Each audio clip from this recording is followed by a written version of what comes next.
வணக்கம். பகவத்கீதை அத்தியாயம் 4 தியான யோகம் ஸ்லோகம் 4. யதா ஹி இந்திரியார்த்தேஷு ந கர்மசு அனுஷத்தே சர்வ சங்கல்ப சந்நியாசு யோக ரூடாஸ்ததோச்யதே. எல்லாருக்கும் வணக்கம். இந்த ஸ்லோகத்தின் கருத்து என்னென்று பார்க்கலாம். ஒரு சாதகனின் நிலையை தெரிந்து கொள்வது பெரிய பிரச்சனை அல்ல. சுய முழுமை பாதையில் வெற்றி பெறுவதற்கு ஒருவன் முயற்சி செய்து கொண்டிருக்கும் வரையில் தன்னலமற்ற பணியில் அவன் ஈடுபட்டிருப்பதே நல்லதென்று பகவான் சற்று முன் கூறினார். அப்ப சாதகன் என்றது எங்களுக்கு தெரியும் யாருண்டு. அப்ப இங்க என்ன, இந்த அத்தியாயம் தியானத்தை பற்றி சொல்ல போயினோம். இந்த 6வது அத்தியாயம் தியானம் செய்தா என்னென்ன, அப்ப அதுக்குத்தான் சொல்ல வருகிறான். மனதை முற்றிலும் அடக்கிய பிறகு செயலில் இருந்தும் ஒதுங்கி விடலாம். அப்ப நாங்க மனதை முழுவதுமாக அகற்றின பிறகு, அடக்கிய பிறகுதான் செயல்ல இருந்தும் ஒதுங்கி விடலாம். முதல் நிலையில் செயலின்மை மேற்கொள்வது தவறு. அப்ப முதல் நிலையில செயல் இல்லாமல் இருக்கக்கூடாது, செயல் செய்து கொண்டு இருக்க வேண்டும். 2வது நிலையில் செயலினால் ஒருவருடைய உள்ளத்துக்கு எவ்வளவு தொல்லையோ அந்த அளவுக்கு முதல் நிலையிலேயே செயலின்மையை மேற்கொள்வதும் ஒருவருக்கு தொல்லையை கொடுக்கும். அப்ப 2 விஷயம் இங்க சொல்லினாம். 2 விஷயம். முதல் நிலையில செயலின்மையை மேற்கொள்வது தவறு. அப்ப செயலின்மையண்டா செயல் இல்லாம இருக்கக்கூடாது, அது தவறு. 2வது நிலையில செயலினால் ஒருவருடைய உள்ளத்துக்கு எவ்வளவு தொல்லையோ அந்த அளவுக்கு ஒரு செயல் செய்ய அந்த செயலால உள்ளத்துக்கு தொல்லைகள் கூடிக்கொண்டிருக்கும். அந்த அளவுக்கு முதல் நிலையிலேயே செயலின்மையை மேற்கொள்வதும் ஒரு தொல்லையை கொடுக்கும். அப்ப முதல் நிலையிலேயும் செயலின்மையை மேற்கொள்வது, செயல் இல்லாமல் இருக்கிறதும் ஒருவருக்கு தொல்லையை கொடுக்கும். ஒரு யோக ஆர்வடன் தியானத்தின் மூலமாக லட்சியத்தை நோக்கி விரைந்து கொண்டிருக்கையில் பரிபூரண அமைதி இருந்தால் அது அவருடைய நோக்கம் வெற்றி அடைவதற்கு வசதியாக இருக்கிறது. அப்ப யோக ஆர்வடன் என்றது இங்க சொல்லப்படுது. ஆரண்டு சொல்லினோம். யோக ஆர்வடன் என்னென்ற அடுத்த இதுல வருது. அப்ப யோக ஆர்வடன் தியானத்தின் மூலமாகத்தான் தன்னுடைய லட்சியத்தை மேற்கொள்ளலாம். அங்க செய்ய பரிபூரண அமைதி இருந்தால் அவருடைய நோக்கம் வெற்றி அடைவதற்கு வசதியாக இருக்கிறது. எனவே 2வது நிலையை ஒருவர் எப்போது எட்டுகிறார் என்பதை ஆன்ம நாட்டம் கொண்டவர்கள் தெரிந்து கொள்ள விரும்புவதில் வியப்பில்லை. யோக ஆரூட நிலையில் உள்ளவரை எப்படி தெரிந்து கொள்வதென்று இங்கு பகவான் விளக்குகிறார். அப்ப யோக ஆரூடன் அந்த நிலைய எப்படி தெரிஞ்சு கொள்றதுன்றத பகவான் கிருஷ்ணர் தானே அவர் இந்த இதுல விளக்குகிறார். எப்படி? புலன் பொருட்களிடமும் வெளியுலக செயல்களிலும் ஒருவருக்கு பற்றுதல் தோன்றாது இருக்குமானால் அவர் உள்ள கட்டுப்பாட்டில் வெற்றி பெற்று விட்டார் என்று தெரிந்து கொள்ளலாம். அப்ப எப்படி இருக்க வேணும்? புலன் பொருட்கள்ல எங்களுக்கு தெரியும், எங்களுடைய 5 புலன்கள் என்ன, அந்த 5 புலன்களின் மூலம்தான் நாங்கள் வெளியுலக பொருட்கள்ல ஈடுபாடு கொள்ளுகிறோம். அப்ப புலன் பொருட்களிடமும் வெளியுலக செயல்களிலும் ஒருவருக்கு பற்றுதல் தோன்றாது இருக்குமானால், அப்ப பற்று இதுகள்ல நாங்க பற்று வைக்கிறோம். இப்ப கண்ணால் எங்களுக்கு பசி இல்லாட்டிக்கும் ஒரு லட்டை பார்த்தோன்னே நான் ஊறும், எங்களுக்கு அங்க புலனடக்கம் இல்ல, பசிக்கல, சாப்பிட்டுட்டோம், அங்க பார்த்த உடனே ஆசைப்படுறோம். இப்படி 5 புலன்களாலுமே எங்களுக்கு வருகுது. அப்ப அந்த புலனடக்கம் வேணும், அதுல பற்றுதல் இருக்கக்கூடாது. அப்படி இருக்கிறவர் தான் யோகாருடன் அவர் உள்ள கட்டுப்பாட்டில் வெற்றி பெற்று விட்டார் என்று தெரிந்து கொள்ளலாம். அவர் எப்படி உள்ள கட்டுப்பாட்டில மனதை அடக்கிட்டார், அதில வெற்றி பெற்று விட்டார் என்று சொல்லலாம். இச்சொற்களுக்கு பதவுரை தெரிந்து கொண்டு இப்படி நடந்து கொள்வது சாத்தியமா என்று ஆலோசிக்க தொடங்குவது வெறும் கேலிக்கூத்து. தியானத்தில் அமர்ந்தவுடன் வெளியுலக பொருள்களில் இருந்தும் நடவடிக்கைகளில் இருந்தும் ஒருவருடைய மனம் தானாகவே விலகி அடங்கி அசையா உறுதியுடன் இறை நாட்டத்தில் ஈடுபட வேண்டும் என்பதே பகவான் கூறுவதன் கருத்து. அப்ப நாங்க தியானத்தில அமர்ந்த உடனே வெளியுலக பொருள்கள்ல இருந்தும் அந்த நடவடிக்கைகள்ல இருந்தும் ஒருவருடைய மனம் ஆட்டோமேட்டிக்காக விலக வேணும். தானாகவே விலகி அடங்கி அசையாத உறுதியுடன் இதில இறை நாட்டத்தில ஈடுபட வேணும். அப்ப கண்ணை மூடினாத்தான் அங்க வெளியுலக பொருட்கள்ல நடவடிக்கைகள் எங்களுக்கு தெரியாமல் இருக்கும். கண்ணை மூடி செய்யற தியானம் தான் இந்த கருத்தின்படி நல்லது. அதுதான் நாங்கள் செய்கிறோம். மனம் ஐம்பொறிகளின் வழியாக உடைப்பெடுத்த ஆறு போல் பெருக்கெடுத்து ஓடும் போது அவை வெளியுலக வாய்க்கால்களை சென்று அடைகின்றன. அப்ப மனம் எப்படி போகுது? ஐம்பொறிகளின் மூலமாகத்தான் மனமும் ஆன்மா இது ஐம்பொறிகள் மூலம்தான் ஒவ்வொன்றை போய் எடுத்து கொண்டு வருகுது, தனியா செய்யாது. அப்ப கண்ணால பாக்குறது கேட்கறது இதன்று. அப்ப மனம் ஐம்பொறிகளின் வழியாக உடைப்படுத்த ஆறு போல் பெருக்கெடுத்து ஓடும் போது, ஆறு உடைப்படுத்தா எப்படி இருக்கும்? அங்க வைகைக்கரை பெருக்கெடுக்க சிவபெருமான் அணைகட்ட போனது அது மாதிரிதான். அப்ப உடைப்படுத்த ஆறு போல என்று சொல்லப்படுகிறது. அவை வெளியுலக வாய்க்கால்களை சென்று அடைகின்றன. பேருண்மை உணர்வில் உள்ளம் ஆனந்தமாக லயித்திருக்கும் போது புலனின்ப சாக்கடையில் போய் அது இன்பம் தேடாது. அப்ப வெளியுலக இதுகள் சாக்கடை என்று சொல்றாரு இங்க பகவத்கீதையில. அப்ப நாங்க எப்படி இருக்கோம்னு பேருண்மை உணர்வில் உள்ளம் ஆனந்தமாக இருக்கும் போது, பேருணர்வில நாங்கள் அந்த பேருண்மை உணர்வில எங்கட மனம் உள்ளம் ஆனந்தமாக இருந்து லயிக்கும் போது புலனின்ப சாக்கடையில் போய் அது இன்பம் தேடாது. அப்ப புலனின்ப சாக்கடையில இன்பம் தேடாது. இப்ப நாங்கள் பேருண்மை உணர்வில உள்ளம் ஆனந்தமாக லயித்திருக்கும் போது, உயர்தர உணவளித்து வீட்டில் அன்பாக பழகிய நாய்க்குட்டி இறை தேடுவதற்கு தெருவில் உள்ள குப்பை தொட்டிக்கா போகும். ஒரு உதாரணம் சொல்றாரு எப்படி எங்களுக்கு. நாங்கள் ஒரு நல்ல பெற்றண்டு வளர்ப்பம் தானே, நாய் பூனி அதுகளை நல்லபடிவா நல்ல சாப்பாடுகள் எல்லாம் கொடுத்து உயர்தர உணவளித்தன்னு சொல்லப்படுது. அப்ப நல்ல சாப்பாடுகளை கொடுத்து அதுக்கு நல்ல கட்டில் மித்தி எல்லாம் போட்டு அதை வச்சிருக்கேக்க அதுக்கு அது ரோட்டில இருக்கிற தெருவில இருக்கிற குப்பிய போய் அந்த நாய் கிளறாது என்று சொல்லப்படுது. ஏனென்றா அப்படி அந்த மனதுக்கு சொல்லப்படுது. அப்ப எங்களுக்கு வெளிக்கடை சாக்கடையில நாங்க எப்ப போய் அதில போய் இன்பம் தேடுவோம்? பேருண்மை உணர்வில இருக்காட்டிக்கு. நாங்க பேருண்மை உணர்வில எங்கட உள்ளம் ஆனந்தமாக இருந்ததுண்டா நாங்கள் இந்த புலன் இன்ப சாக்கடையில போய் விழமாட்டோம், இன்பத்தை தேட மாட்டோம்.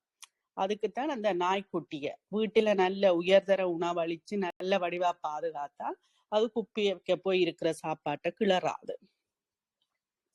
அடுத்து என்ன சொல்றார்? வெளியுலக பொருள்களிலும் அகந்தை மைய நடவடிக்கைகளிலும் செல்லாமல் மனதை முற்றிலும் அடக்கிவிட்டால் தானாகவே அது ஆன்ம சிந்தனைகளில் லயிக்கிறது. எப்படி ஆன்ம சிந்தனையில நாங்கள் இருக்க வேண்டுமென்றா, வெளியுலக பொருள்களிலும் அகந்தை மைய நடவடிக்கைகளிலும், வெளியுலக பொருட்கள்ல இருந்தும் அகந்தை மைய நடவடிக்கைகளை நான் செய்கிறேன் நான் போறேன் அந்த இதுகள்ல இருந்து மனதை முற்றிலும் அடக்கிவிட்டால், மனதை நாங்கள் முழுவதுமாக அடக்கிவிட்டால் தானாகவே அது ஆன்ம சிந்தனைகளில் லயிக்கிறது. அப்ப இதை ஒரே நாள்ல செய்ய இயலாது. நாங்கள் இந்த தியானத்தை நெடுக செய்து கொண்டு இப்படி ஆன்மீக புத்தகங்களை வாசிச்சு கொண்டு வரைக்கதான் அந்த மனம் அடங்கி ஆன்ம சிந்தனைக்கு போகும். இல்லாட்டிக்கு இந்த சாக்கடைக்குள்ளதான் போகும்.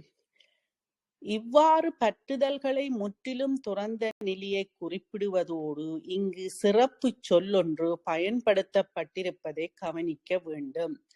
சமஸ்கிருதத்தில் ஷஜ் என்றால் பற்றுதல். சமஸ்கிருதம் வடமொழி, அதில ஷஜ் வட எழுத்தில்தான் எழுதப்பட்டிருக்கு. ஷஜ் என்றால் பற்றுதல்.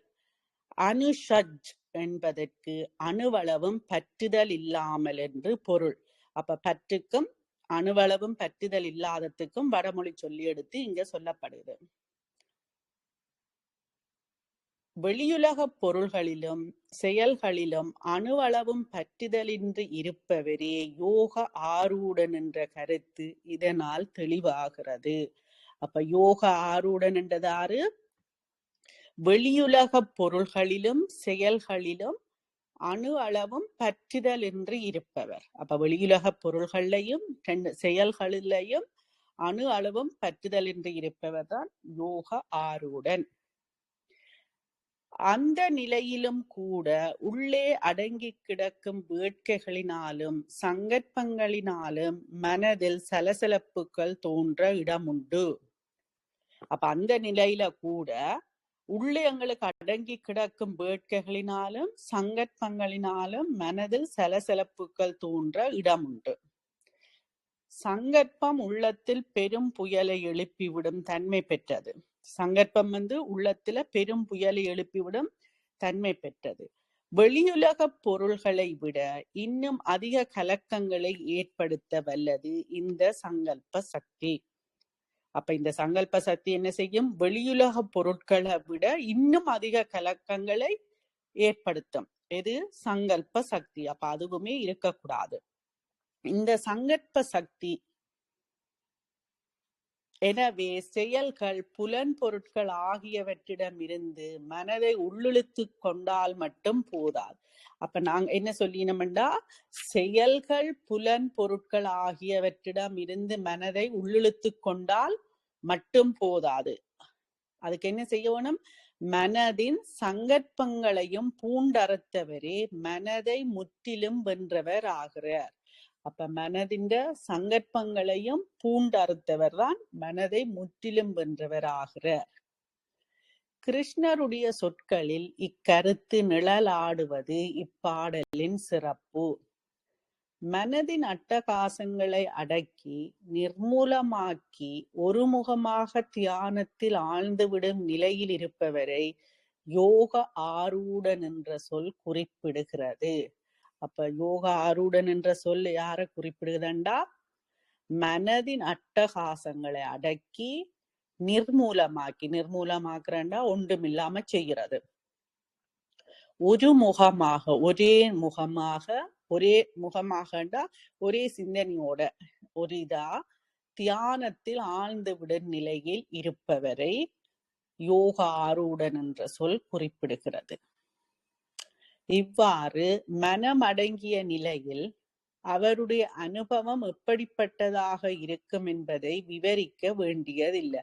அப்ப இப்படி மனம் அடங்கிய நிலையில அவற்றை அனுபவம் எப்படி இருக்கும் என்றத நாங்கள் விவரிக்க தேவையில்லை. யோக நிலை எய்தியவுடன் ஒருவருடைய ஆன்மா ஆரம்பமும் முடிவும் கொண்ட இச்சிறு வாழ்வின் பற்பல துன்பங்களிலிருந்து அவரை விடுவித்து விடுகிறது. ஆகையால் என்றது அடுத்த ஸ்லோகத்துல சொல்ல போறார். ஸ்லோகம் 5. உத்தரே ஆத்மனாத்மானம் நாத்மானம் ஆசாதயே ஆத்மஹ்யாத்மனோ பந்து ஆத்மவரிபுர் ஆத்மனஹ. இந்த ஸ்லோகத்தின் கருத்து, நாட்டின் மரபு காரணமாக தெய்வ பக்தியுள்ளோரின் கருத்துக்கள் எப்படி இருந்த போதிலும் கீதை ஒரு முழுமையான சாஸ்திரம் என்ற முறையில் உண்மை ஒன்றையே சார்ந்ததாக இருக்க வேண்டும்.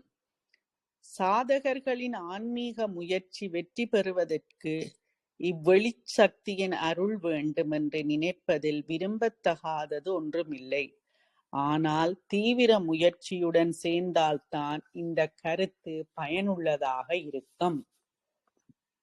மனிதன் தன்னைத்தானே உயர்த்தி கொள்ள வேண்டும் என்று சிறிது கூட சந்தேகத்துக்கு இடமில்லாதவாறு இங்கு கிருஷ்ணர் வலியுறுத்துகிறார்.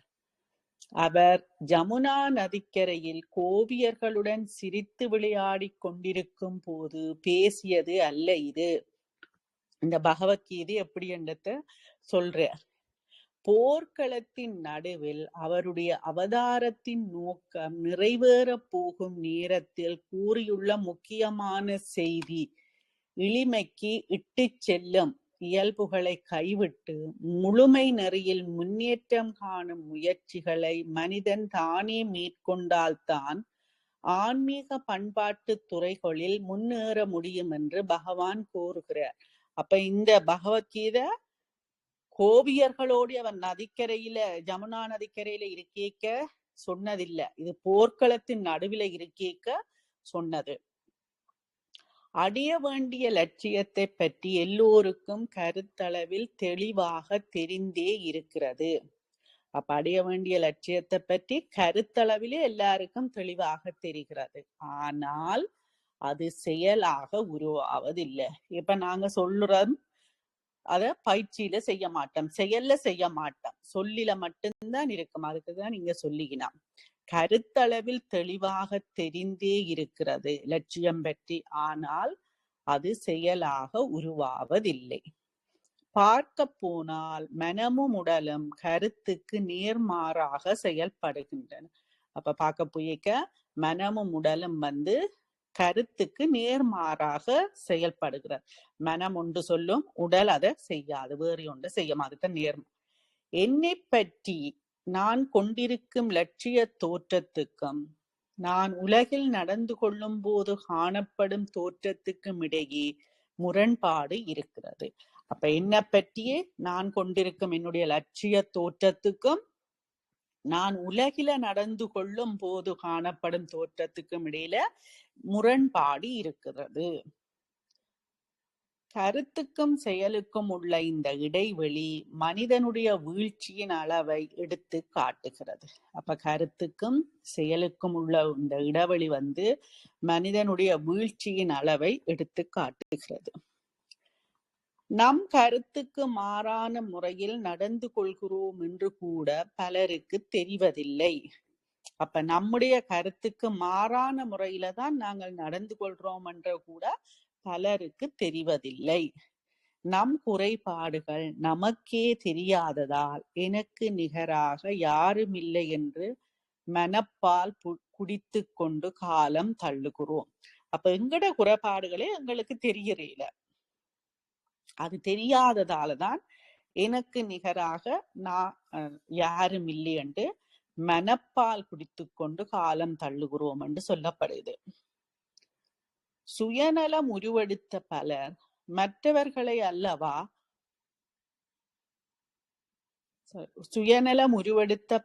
மற்றவர்களை சுயநலவாதிகள் என்று ஏசும் வேடிக்கையை தினசரி பார்க்கிறோம் அல்லவா என்று கேள்வி கேட்படுது. சுயநலம் உள்ளவர்கள்லாம் மற்றவர்களை பார்த்து சுயநலவாதி என்று சொல்லுவான்.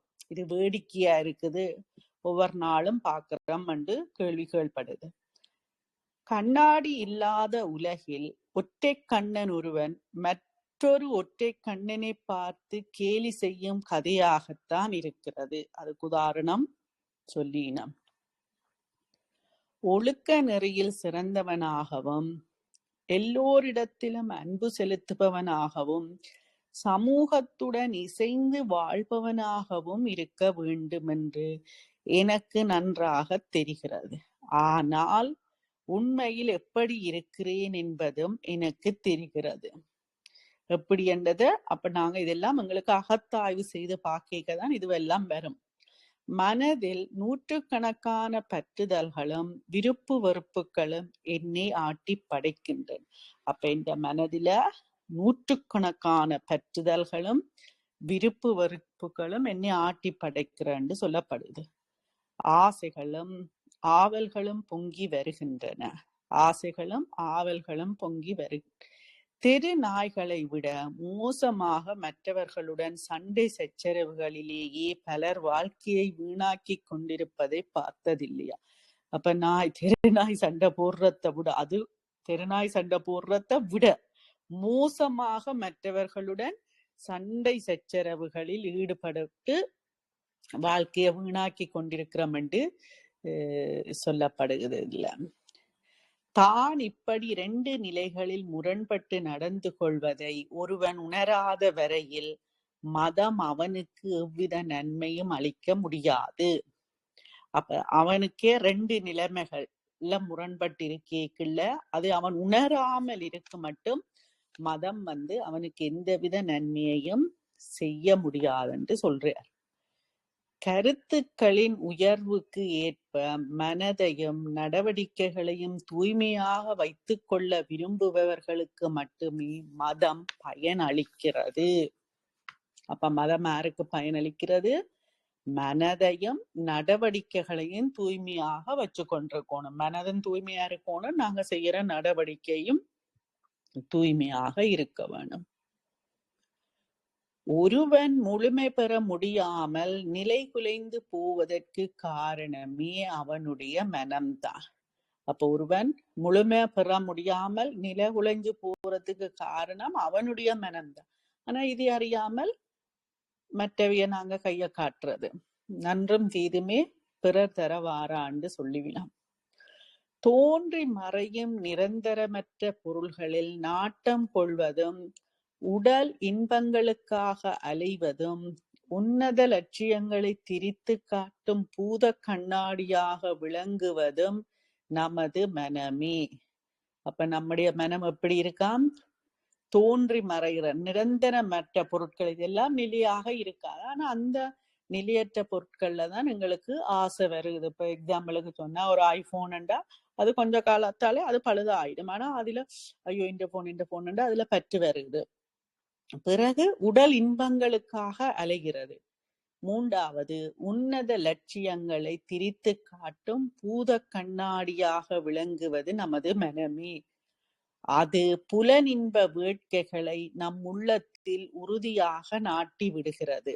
அப்ப இந்த புலனின்ப வேட்கைகள்ல தான் எங்கண்ட உள்ளத்தில உறுதியாக நாட்டி விடுகிறது. நமது புத்தியுடன் அது இசைந்து விளங்கினால் ஆன்ம உணர்வு பெறும் முயற்சியில் நாம் வெற்றி பெற்று விடலாம். ஆனால் அவ்வாறு இசைந்து இயங்காமல் மனம் நம்மை கீழே வீழ்த்தி விடுகிறது. அப்ப நாங்கள் என்ன செய்யணும்? புத்தியோட இசைந்து விளங்கினால் ஆன்ம உணர்வு பெறும் முயற்சியில நாங்க வெற்றி பெறலாம். ஆனா மனம் அப்படி இயங்காம புத்தியோட மனம் நம்ம கீழே வீழ்த்தி விடுகிறது. அலைபாயும் மனதையும் புலன் பொருள்களையும் நமது புத்தியின் விவேக சக்தியின் ஆதிக்கத்தில் கொண்டு வர வேண்டும். எல்லா கீழ்த்தர இயல்புகளையும் உயர்ந்த உணர்வு நிலைக்கு நேரடியாக கொண்டு வரும் முயற்சியே ஆன்மீக முறைகள் என்று ஒட்டுமொத்தமாக சேர்த்து குறிப்பிட்டு வருகிறோம். நம்மை பாதாளத்துக்கு இழுத்துச் செல்லும் சைத்தானின் பிடியை உதறி விடுவித்துக் கொண்டு உயர்நிலையை அடையும் இந்த வேலையை ஏலத்துக்கோ கண்டாக்டரிடமோ கொடுத்துவிட்டு நாம் வெற்றி பெற முடியாது. சுய முயற்சியினால் தான் முடியும். ஒவ்வொருவரும் தனியாக தனிமையில் முயற்சி செய்வதொன்றே இதற்கு தகுந்த வழி. அப்ப சுய முயற்சியாலதான் நாங்கள் முன்னேறலாம். அப்ப அது ஒவ்வொருத்தரும் தனியாக தனிமையில் இருந்து முயற்சி செய்ய வேண்டும். எந்த குருவும் இந்த பொறுப்பை ஏற்றுக்கொள்ள இயலாது. அப்ப இந்த குருவுமே இந்த பொறுப்பை ஏற்றுக்கொள்ள அவைகள் இப்படி காட்டுவினமே ஒழிய மிச்சமெல்லாம் நாங்க தான் செய்ய வேணும். எந்த சாஸ்திரமும் இவ்வெற்றிக்கு உத்தரவாதம் அளிக்க முடியாது. எந்த கோவிலில் போய் நின்றாலும் ஒருவருடைய இழிவுத்தன்மை உயர்ந்து விடாது. எல்லாத்தையும் செய்து போட்டு கோயில்ல போய் நிப்பினோம், இதுகள்ல போய் நிப்பினோம், அப்படி போய் நின்றா போல அங்க இழிவுத்தன்மை குறைஞ்சு விடாது கோயிலுக்கு போனா போல.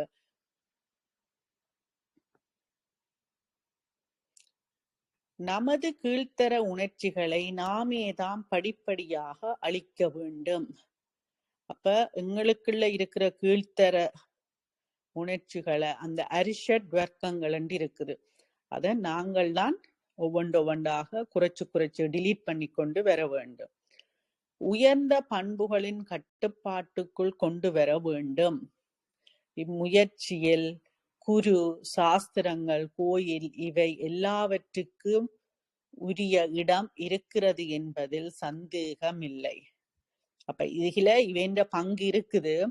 ஆனால் நமது சாதனையில் வெற்றி பெறுவது இறுதியில் நம் சுய முயற்சியை பொறுத்தே இருக்கிறது. குரு சொல்லுவார், இப்படி எல்லாம் நடக்க வேணும், கோயிலுக்கு போனா இப்படி எல்லாம் இருக்கணும்ட்டு. சாஸ்திரங்கள் இப்ப நாங்க படிக்கிற இந்த இதுகள் எல்லாம் சொல்லும். ஆனா பயிற்சி நாங்க தான், அதெல்லாம் வழி காட்டுறது நாங்க தான் பயிற்சி பெற வேணும். ஒருவருடைய உள்ளத்தை அவரே பரிசோதனை செய்து பார்த்து கொள்வது பற்றி இக்கால உளவியல் நிபுணர்கள் பேசுகிறார்கள் அல்லவா? இதை போன்ற ஒரு முறையைத்தான் இங்கு பகவான் விளக்குகிறார். நமது பலவீனங்களை உணர்ந்து தவறுகளை களைந்துவிட்டு உயர்வாழ்வு முறையை பற்றியே இயன்றவரை கடைப்பிடித்து வருதல் போன்ற உளவியல் முறைகளை பற்றியே கிருஷ்ணர் இங்கு குறிப்பிடுகிறார். ஆன்மீக செயல் அதில் வெற்றி பெறும் முயற்சியில் பெரும் பகுதி இந்த சுயமுயற்சியில் அடங்கியிருக்கிறது என்றே இதற்கு பொருள். அகபரிசீலனை மூலம் நமது பலவீனங்களை இனம் கண்டு கொண்டு அவற்றை ஒழித்து உயர்முறைகளை பின்பற்றினால் மட்டும் போதாது. சைத்தானிடமிருந்து மீட்ட பகுதிகளை மீண்டும் அவன் கைப்பற்றி விடாமல் விழிப்புடன் இருந்து பார்த்து கொள்ள வேண்டும். அப்ப நாங்கள் எங்களுக்குள்ள இந்த அகப்பரிசோதனை செய்து செய்து சுய பரிசோதனை செய்து செய்து அதுல இருந்தாலும் பிறகும் அது திருப்பி சைத்தானிடம் போகாமல் விழிப்போட மீட்கப்பட்ட பகுதியை பாதுகாப்பாக வச்சிருக்கணும் என்று சொல்லப்படுது.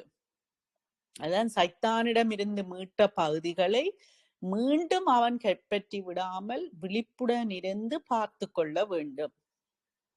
முன்னேற்ற பாதையில் போகத் தொடங்கிய பிறகு மீண்டும் பழைய படுகுழிகளில் தடக்கி விழுந்து தாழ்ந்து விடக்கூடாது என்று பகவான் அதே மூச்சில் எச்சரிக்கை செய்கிறார். இப்ப கொஞ்சம் பேர் முன்னேறிட பிறகு திருப்பி பழைய குருடி வேதாள முருங்க மரத்தில் ஏறினு சொல்லிவினமே, பழைய குருடி அப்படித்தான். இது நாங்க போனா அந்த இதுலயே நாங்க வச்சிருக்கோம், கீழே இறங்க கூடாது சைத்தானிட. மனித இதயத்தில் அழியா இடம் பெற்றிருக்கும் அருமை கவிஞர் வியாசர் இப்பாடலின் பிற்பகுதியில் அற்புத கருத்தொன்றை இனிய சொற்களில் வடிவெடுத்து தருகிறார். நமக்கு நண்பனும் நாமே, பகைவனும் நாமே. வேறு ஒரு தரம் எங்களுக்கு நண்பனும் இல்ல பகைவனும் இல்ல என்று கூறுவது பொருட்செறிவு மிக்கதாக இருக்கிறது. வாழ்க்கையை கூர்ந்து நோக்கும் ஒவ்வொருவருக்கும் இதில் பொதிந்துள்ள உண்மை நன்றாக விளங்கும். இதில் ஒரு தத்துவ புதையலே இருக்கிறது. நமக்கு நாமே நண்பன் என்று ஒருவருக்கொருவர் சொல்லிக் கொள்ளும் போது அதனுடைய முழு பொருளையும் உணர்ந்து அவர்கள் பேசிக்கொள்வதில்லை. நம்முடைய கீழ்த்தரமான எண்ணங்களையும் செயல்களையும் எந்த நிலையிலும் நாம் சீர்திருத்திக் கொள்ளலாம். ஆனால் அவை ஆன்மீக செல்வாக்குக்கு உட்பட்டு இருந்தால் தானே அவற்றை நாம் உயர்த்த முடியும். எந்த அளவுக்கு இழி உணர்ச்சிகள் நமது உயர்ந்த ஆன்மீக பண்பிடம் சரணடைகிறதோ அந்த அளவுக்கு அவ்வுயர்நிலை பொருளை நமது நண்பனாக கருதலாம். இழி உணர்ச்சிகள் உரிய பண்பாட்டுக்கு அடிபணிய மறுத்தால் நமக்கு நாமே பகைவன் ஆகிறோம். எப்படி என்றத சொல்லப்படுது. உயர்ந்த பண்பாட்டில சரணடைந்தால் அது நண்பன். அப்படி அந்த அளவுக்கு உயர்நிலை பொருளை நமது நண்பனாக கருதலாம். இழி உணர்ச்சிக்குரிய பண்பாட்டுக்கு அடிபடிய மறுத்தால், இழிவுணர்ச்சிகள் உரிய பண்பாட்டுக்கு சொல்லு கேட்காமல் அடிபணிய மறுத்தால் அதுதான் நமக்கு பகைவன் என்ற விளக்கம் சொல்லப்படுது. அப்ப பகைவனுக்கும் நண்பனுக்கும் என்ன விளக்கம் என்றதை இங்க கொடுத்திருக்கிறான். இறை நாட்டம் புலனின்ப நாட்டம் ஆகிய இரு மாறுபட்ட முயற்சிகளுக்கும் விசையாக இருப்பது உயிரியக்கம். இந்த இரண்டில் ஒன்றை தேர்ந்தெடுப்பது நம் கையில் தான் இருக்கிறது. ஒரு சாதகன் வெற்றி பெறுவதும் படுகுழியில் வீழ்வதும் இறுதியாக பார்த்தால் அவன் கையிலேயே இருக்கிறது. நம்மை பற்றி நாம் கொண்டுள்ள தவறான கருத்துக்களை மாற்றிக்கொண்டு நம்முடமுள்ள உயரும் சக்தி, சுய வளர்ச்சி வாய்ப்பு ஆகியவற்றை சிறப்பாக பயன்படுத்தி கொள்ள வேண்டும். உயர்வதற்கோ அல்லது தாழ்வதற்கோ அவற்றை பயன்படுத்தி கொள்ளும் முழு பொறுப்பு நம்முடையது தான். எப்படிப்பட்டவன் தனக்குத்தானே நண்பன், யார் தனக்குத்தானே எதிரி என்ற பிரச்சனைக்கு பகவான் அடுத்த பாடலில் பதிலளிக்கிறார். அப்ப அடுத்த கண்டினியூவா வருகுது. நாங்கள் அதை அடுத்த வகுப்புல பார்க்கலாம். எல்லாருக்கும் நன்றி. நன்றி.